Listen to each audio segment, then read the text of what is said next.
Bom, vamos lá. Hoje a nossa aula será sobre números inteiros. O que são números inteiros? Vocês já devem saber, já devem lembrar que vocês estudaram os números naturais. O que são os números naturais? São os números que nós contamos naturalmente, que nós utilizamos para fazer cálculos e contas. Os números naturais envolvem todos os números que a gente chama de positivos. Tá?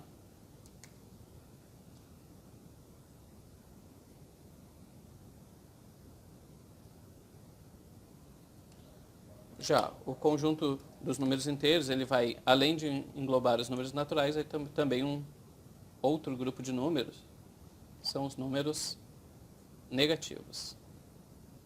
O que são números negativos? Os números negativos, eles são uma contraparte, isso é, eles fazem, é como se fosse um espelho em relação aos números naturais, os números positivos. Enquanto que nós poderíamos representar os números positivos com uma reta com os números para cá, sendo esses números todos positivos, continuando até infinito. Quando nós trabalhamos os números negativos, nós podemos imaginar que essa reta ela continua para o outro lado, com os mesmos números como se fosse um espelho. Então nós teríamos aqui o menos 1, menos 2, menos 3 e assim por diante. Certo? Um detalhe sobre a questão da escrita dos números negativos. Tanto os números positivos quanto os números negativos. Os números positivos nós representamos normalmente com um símbolo de mais na frente. Então, quando eu coloco mais 3, eu estou representando o número positivo 3 positivo.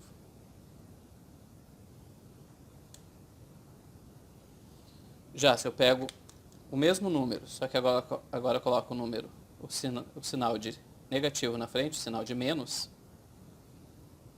agora eu tenho o número 3 negativo. Tá? Então nós usamos o símbolo de mais para representar números positivos e o sinal de menos para representar números negativos. Certo? Outro detalhe importante é que quando nós vamos representar o zero ele não tem sinal. Tá? Ele até pode aparecer com um sinal em alguma situação de operação, mas ele não tem um sinal algébrico, que a gente chama, né? Esses sinais aqui, o sinal de mais e o sinal de menos, a gente chama de sinais algébricos. E o zero ele não tem esse sinal algébrico, ele é neutro. Não tem sinal.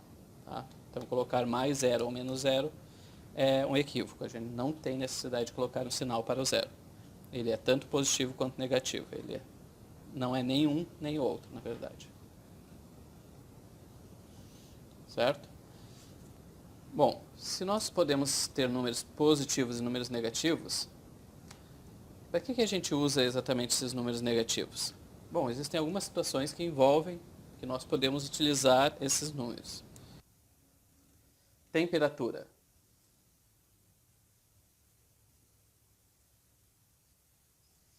Como assim? Quando a gente vai representar a temperatura, aqui, por exemplo, no nosso estado, algumas vezes a temperatura ela cai abaixo de 0 graus. Como assim abaixo de 0 graus?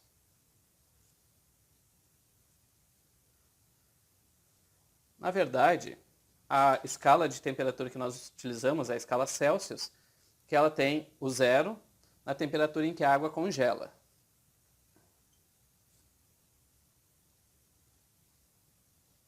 Então, qualquer temperatura que esteja abaixo disso, ela vai estar abaixo de zero, porque o zero é onde a água congela. Então, as temperaturas abaixo de zero, elas correspondem a essas temperaturas que a gente chama de temperaturas negativas. No caso das temperaturas negativas, elas funcionam da maneira contrária. Isso quer dizer, o primeiro número abaixo de zero é o 1 grau Celsius negativo. Se nós diminuirmos a temperatura, nós vamos para 2 graus Celsius negativo. Perceba que o número aqui está aumentando, mas a temperatura está diminuindo. Se ela diminuir mais um pouco, ela vai para 3 graus Celsius negativo. E assim por diante. Então ela vai aumentando os números, mas ela está cada vez diminuindo mais a temperatura. Certo? Um outro exemplo que nós utilizamos para representar os números negativos é altitudes. Quando nós estamos ao nível do mar, vamos imaginar que isso daqui é o desenho do nível do mar, nós temos temperatura a altitude 0 metros. Tá? O nível do mar é considerado a altitude básica, 0 metros. Tudo que está acima do nível do mar são altitudes positivas. Então, por exemplo, o cume de um monte pode ser, por exemplo, 400 metros acima do nível do mar. Ou 400 metros positivos.